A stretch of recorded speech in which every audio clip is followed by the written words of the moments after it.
Ini adalah Infinix Note Edge 5G Plus. Smartphone terbaru dari Infinix ini datang dengan positioning yang cukup unik. Layarnya resolusi tinggi dengan desain 3D curved, baterai 6500 mAh, tapi bodinya cuma 7,2 mm. Dan dia jadi smartphone pertama di dunia yang pakai MediaTek Dimensity 7100. Udah pakai XOS 16 plus Infinix AI terbaru. Janji update juga panjang, 3 kali OS update dan 5 tahun security patch. Yang kerennya lagi, transfer file ke iPhone tinggal tap gini aja, udah selesai pakai AirDrop nih ya. Tagline mereka kali ini adalah Edge with Class, Power that Lasts ya.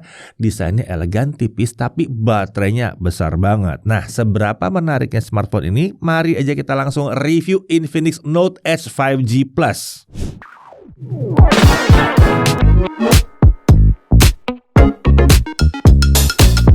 Oke, Infinix Note Edge 5G Plus. Meskipun model baru, tapi Note Edge ini masuk ke keluarga Note series. Tapi dengan pendekatan desain yang lebih premium dan elegan. Smartphone ini launching tanggal 19 Januari 2026 dan penjualan perdananya di 20 Januari 2026. Ini memang bukan pertama kali ya Infinix menghadirkan smartphone tipis ringan ya. Belum lama ini mereka pernah rilis Hot 60 series. Tapi secara positioning, Infinix Note series itu diposisikan di atas Hot series. Jadi harusnya kemampuannya lebih canggih. Secanggih apa? Nah, kita mulai bahas dari paket penjualannya. Di dalamnya tentunya ada unit Infinix Note Edge 5G Plus. Lalu ada kabel USB Type-C. Dan tentunya ada chargernya.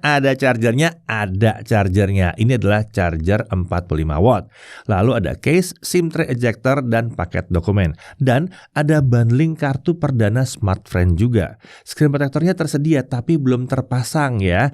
Di dalam box tuh ada tempered glass yang perlu kita pasang sendiri. Oke, dari segi desain, ini mungkin adalah salah satu Note series yang paling beda. Simple, tipis, ringan, back covernya juga nggak ada motif yang aneh-aneh di sini. Sedangkan untuk modul kameranya yang selebar ini, iya tahu lah ya inspirasinya dari mana ya.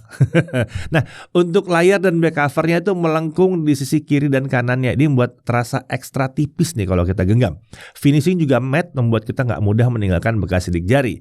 Untuk varian warna ada Stellar Blue, Shadow Black, nah ini kita pakai ya. Lalu ada Lunar Titanium dan ada Silk Green. Nah, ini hero colornya nih ya. Nah, untuk dimensinya, tinggi 163,1 mm, lebar 77,4 mm, tebalnya hanya 7,2 mm. Untuk bobot, Infinix mengklaim bobotnya ada di kisaran 185 sampai 190 gram karena beda warna ada beda sedikit bobotnya. Nah, saat kami timbang sendiri, unit kami ini yang warna hitam ini bobotnya ada di kisaran 186 gram. Untuk IP rating di IP65, tahan debu dan tahan air, tapi tahan airnya itu untuk semprotan aja, belum untuk diceburkan ke dalam air. Apalagi diajak berenang, jangan ya. Nah, kita lihat sisi kanan sekarang, ada tombol power, lalu tombol volume up and down, dan ada satu tombol ekstra yang namanya one tap button. Ini adalah tombol multifungsi yang bisa kita atur fungsinya untuk berbagai hal. Secara default, ketika ditekan dan tahan, tombol ini berfungsi sebagai mute atau unmute. Untuk saat ini belum ada metode trigger lain seperti tekan 2 kali, tekan 1 kali secara singkat, itu belum ya.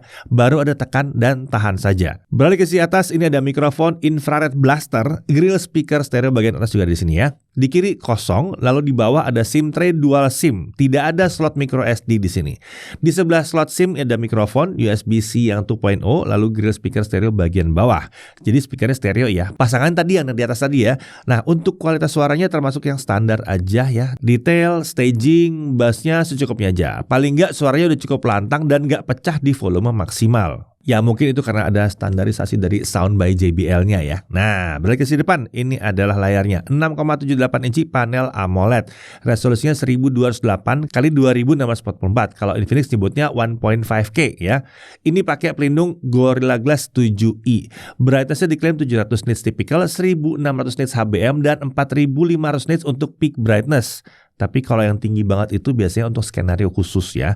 Kalau kami menguji di skenario yang umum aja. Untuk indoor dalam ruangan, maksimum brightness-nya di kisaran 426 nits. Untuk simulasi outdoor, nah dia bisa mencapai lebih dari 1300 nits. Ini sudah sangat-sangat mencukupi untuk keperluan di siang hari saat terik matahari sekalipun. Nah, untuk warna layar di sini ada berbagai mode warna ya. Ada mode original color dan ada bright color. Original color di setel mendekati 100% DCI-P3 untuk gamut coverage dan volumenya. Sementara untuk bright color coverage-nya ada di 100% DCI-P3 dan volumenya tuh bisa mencapai 120% 50% DCI-P3. Kalau dilihat langsung pakai mata, bright color ini memang ngasih warna yang lebih gonjreng aja di sini ya. Sayangnya, sampai sekarang Infinix belum ada mode warna layar yang disetel untuk 100% sRGB.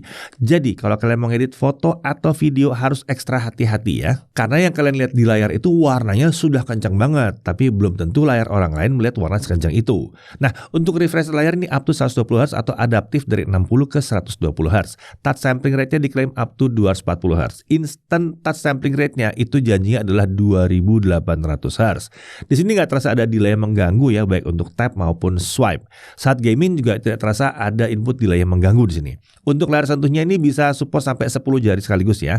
Dan di sini juga terdapat fitur always on display, tapi ya tentunya belum bisa yang selalu menyala.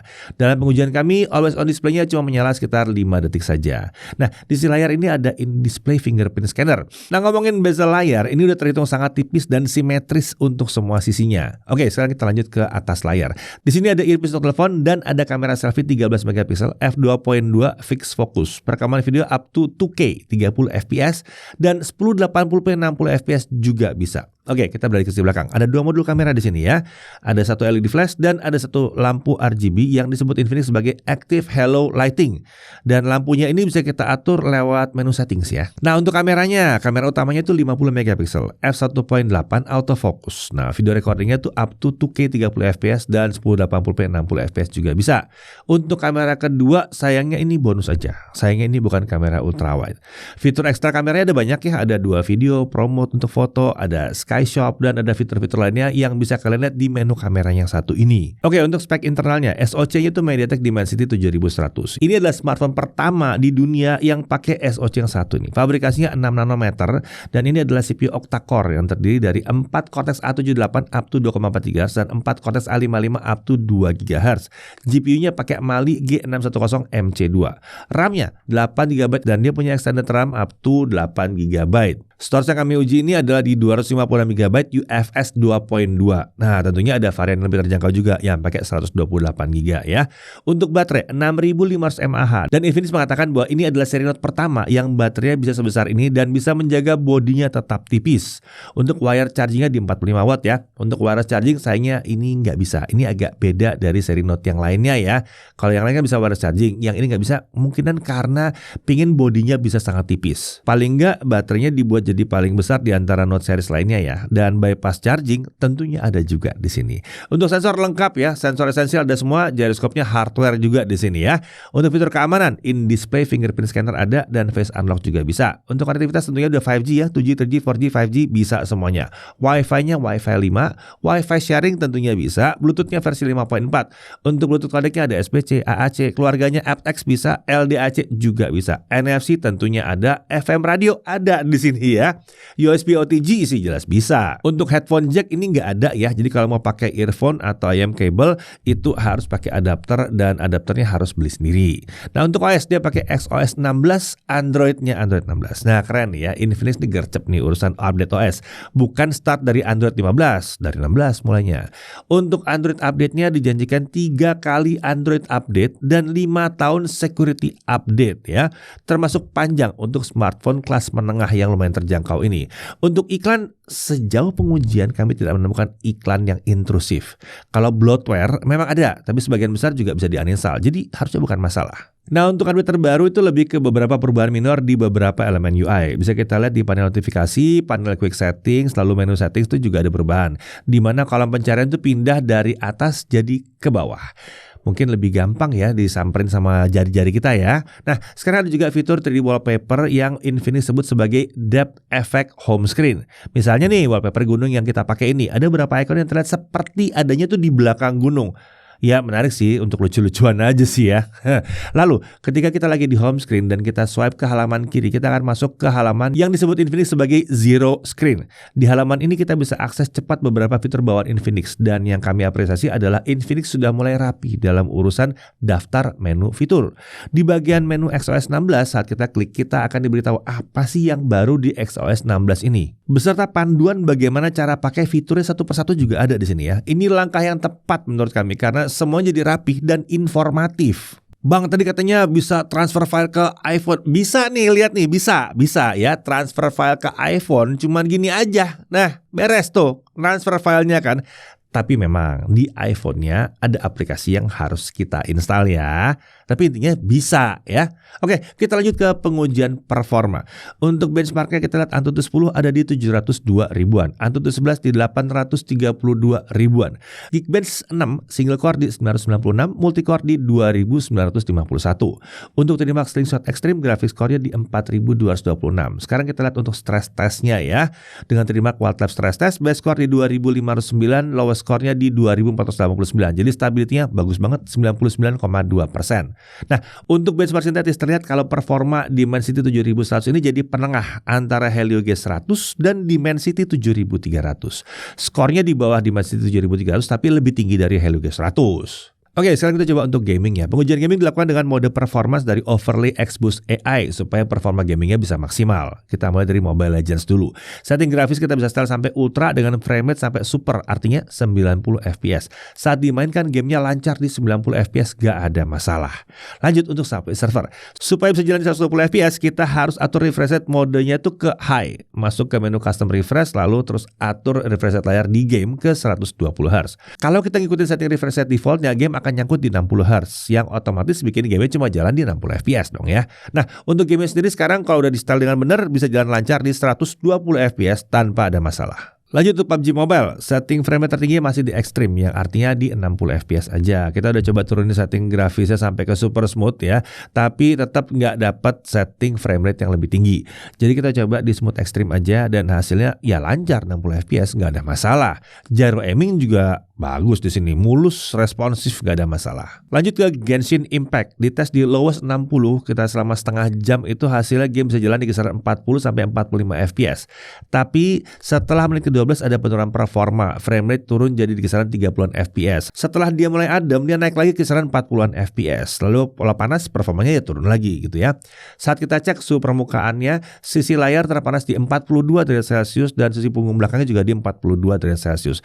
Ini ada di limit ya. Jadi kita masih bilang ini anget-anget aja. Kalau mau cari solusinya gampang, tinggal kipasin aja. Frame rate-nya bisa lebih stabil di kisaran 40 fps selama 30 menit, nggak turun-turun performanya. Nah, untuk ranking-rankingan kita masukin ranking C- kalau tanpa kipas dan C kalau dia pakai kipas. Nah, mengingat benchmark sintetiknya cukup jauh di atas G100, kami sedikit berharap pengalaman gamingnya itu bisa lebih tinggi dari ini ya. Semoga aja seiring update dari Infinix atau developer gamenya, performanya bisa lebih tinggi lagi. Oke, kalau untuk Wuthering Waves, sebaiknya jangan dipaksakan. Kita udah tes dan frame rate-nya fluktuatif lumayan tinggi ya, 15 sampai 45 fps. Game-nya jadi nggak nyaman dimainkan karena patah-patah dan kurang stabil. Semoga developernya bisa mengoptimalkan lebih baik lagi untuk SoC 1 ini. Mungkin karena ini masih terlalu baru. Ya kan ini pertama kali pakai SoC ini kan. Oke, kita lanjut ke pengujian kameranya. Oke, di tangan saya kali ini sudah ada Infinix Note Edge 5G Plus. Langsung aja kita lihat kemampuan kameranya seperti apa. Yang pertama-tama kita mau tes dulu adalah mikrofonnya. Suara yang lagi kalian dengar sekarang adalah suara langsung dari mikrofon smartphone-nya. Saya nggak pakai mikrofon eksternal di sini. Untuk video sehari-hari atau vlogging hasilnya kurang lebih seperti ini. Gimana menurut kalian? Udah cukup bagus belum? Sekarang kita lanjut untuk kamera selfie-nya. Kualitas videonya di kondisi cahaya yang bagus. Video selfie-nya sih punya detail yang cukup baik. Skin tone menurut kami agak cenderung sedikit lebih merah dibanding warna aslinya. Tapi dari segi saturasi overall gambarnya, itu cenderung standar aja sih. Nggak berlebihan, hijau daun juga terlihat natural. Nggak dibuat terlalu menyala. Dynamic range di kondisi cahaya sulit, sayangnya belum oke ya. Area wajah bisa terekspos dengan baik, tapi area terangnya sudah terlalu overexpose. Untuk stabilizer video selfie, termasuk cukup rapi ya di sini. Di bawah jalan jitternya minim. Dan perlu diingat juga kalau stabilizernya ini hanya efektif di 1080p 30 fps. Kalau kita pakai 1080p 60 fps atau 2K 30 fps, videonya jadi gempa. Lanjut ke kamera utamanya, hasilnya seperti ini. Overall warnanya lebih pas, skin tone nggak terasa kemerahan seperti kamera selfie-nya tadi. Dynamic range jauh lebih baik dibanding kamera selfie-nya. Kalau kamera utamanya ini masih bisa menangkap sebagian dari highlight-nya. Dari segi stabilizer mirip ya, efektifnya di 1080p 30 fps saja. Dan hasilnya sendiri menurut kami masih belum tergolong rapi, masih jitter di sini. Kalau di atas 1080p 30 fps, videonya jadi gempa. IIS-nya belum support. Sekarang kita ke kondisi low light. Untuk kamera depan, gambarnya sudah terlihat gelap dan noisy ya. Tapi belum masuk level burik sih. Masih cukup bisa digunakan lah. Kalau di bawah jalan hasilnya seperti ini, masih lumayan aman lah. Jitternya ada tapi tipis-tipis saja. Untuk kamera utamanya bisa mempertahankan detail lebih baik dibandingkan kamera selfie-nya tadi. Gambar masih terlihat noisy, tapi paling tidak masih cukup terang untuk kondisi seperti ini. Dari segi stabilizer masih terlihat nih jitternya. Jadi videonya belum terlihat rapi saat di bawah jalan. Untuk autofocus kami nggak nemu masalah, lancar-lancar aja. Kalau dari segi fotografi, warna yang dihasilkan cenderung natural dan flat ya. Di satu sisi, warna seperti ini akan lebih enak untuk diedit. Tapi, untuk sebagian orang, mungkin warnanya jadi terasa kurang keluar atau terasa kurang berkarakter aja. Plus minus sih ini. Tapi dari segi detail bagi saya mencukupi aja. HDR processingnya cukup konsisten. Jarang kita mendapati ada foto yang under atau overexpose. Untuk low light juga aman. Auto night mode-nya membantu foto tetap terang dan bersih dari noise. Untuk portrait mode-nya standar aja sih. Separasi blur-nya masih agak kasar. Tapi sisi baiknya, kita disediakan opsi hingga 50 mm untuk portrait. Lalu kita bahas fitur ekstranya. Kita cobain beberapa di sini. Yang pertama ada slow motion, tersedia di resolusi 720p 120 fps. Tidak bisa pilih resolusi dan frame rate ya. Jadi saat kita rekam langsung jadi seperti ini. Ya standar aja lah untuk kelasnya. Lalu ada fitur dual video, di mana kita bisa merekam dari dua kamera sekaligus dengan berbagai layout. Ini fitur yang udah lumayan lama sebetulnya ya, ada di HP-HP Infinix. Berikutnya ada Pro Mode, ini bisa kita gunakan untuk manual fotografi. ISO bisa kita atur dari 50 sampai 3200 dengan shutter speed dari 1/10.000 detik sampai 30 detik. Untuk video sayangnya belum support nih. Sampai sekarang nih belum bisa ya. Kapan ya Transsion Group kasih fitur Pro Video? Berikutnya kita juga cobain Sky Shop, di mana kita bisa mengubah langit kota yang banyak polusi ini jadi lebih cakep. Dan caranya gampang kok. Tinggal pilih presetnya aja sesuai selera, lalu jepret fotonya, beres deh. Oke, jadi itu ya pengujian kameranya Infinix Note Edge 5G Plus. Kalau ditanya apa yang masih kurang dari kameranya, ada sih beberapa. Yang pertama itu tidak ada kamera ultrawide. Untuk kelas harganya bahkan dari produk Infinix sendiri, ada kok yang bisa kasih ultrawide. Berikutnya dia belum punya OIS, lalu stabilizernya masih rasa Helio G100 nih. Efektif cuma di 1080p 30 fps aja. Kalau di atas itu udah gempa videonya. Padahal ini kan SoC baru ya. Dari segi kelebihannya, pengalaman fotonya cukup bisa diandalkan di berbagai situasi. Fitur ekstranya juga lumayan banyak. Overall kameranya terasa basic aja untuk keluarga Note series ya. Jadi kalau memang kamera jadi fokus utama kalian, produk Infinix yang lain di kelasnya terasa lebih banyak fitur sih. Untuk Infinix Note Edge 5G Plus ini lebih untuk kebutuhan kamera yang sederhana aja. Oke, sekarang kita lanjut lagi ke pengujian daya tahan baterainya. Dengan YouTube Local Video Playback 1080p, baterai bertahan di 25,5 jam, tepatnya 25 jam 29 menit. Kemudian untuk YouTube Streaming 1080p 1 jam, baterai berkurang di 6%. Untuk TikTok selama 1 jam, baterai berkurang 6% juga. Main Genshin Impact ya, 30 menit di highest 60 fps, baterai berkurang 9%. Ya, jadi kalau kita tidak memedulikan kapasitas baterainya, ini sebetulnya termasuk pengalaman baterai yang cukup awet. Tapi karena kita tahu kapasitasnya ada di 6500 mAh, sebetulnya harusnya ini bisa lebih baik dari ini ya. Lanjut, untuk charging dari 0 sampai 50% butuh waktu 38 menit, sementara dari 0 sampai penuh ya mungkin karena baterai besar butuh waktu 1 jam 23 menit. Termasuk cukup kencang mengingat chargernya 45 watt dan baterainya 6500 mAh. Oke, lanjut lagi. Untuk Netflix dia sudah dapat L1 tapi tanpa HDR. Untuk YouTube playbacknya sampai 1440p 60 fps dengan HDR. Untuk haptic feedback ini masih terasa entry level sih sebetulnya. Agak beda dengan Note series lain yang haptic feedbacknya udah asik ya. Dan di sini Infinix tidak menyamakan motor gear yang sama. Mungkin ini keputusan demi mencapai bodi yang lebih tipis. Oke, untuk harganya, yang satu ini harga di 3.499.000 ya. Ini untuk versi yang 8256, tapi pada saat flash sale dia akan diturunkan jadi 3.399.000. Oke, kita langsung masuk dalam hal yang perlu diperhatikan. Pertama, kamera tampaknya bukan fokus di Infinix Note Edge ini ya. Kemampuannya masih di bawah keluarga Note series yang lain. Tapi ya mengingat HP yang tipis banget itu dari yang buah-buahan juga satu kamera, nggak apa-apa juga ya kayaknya ya.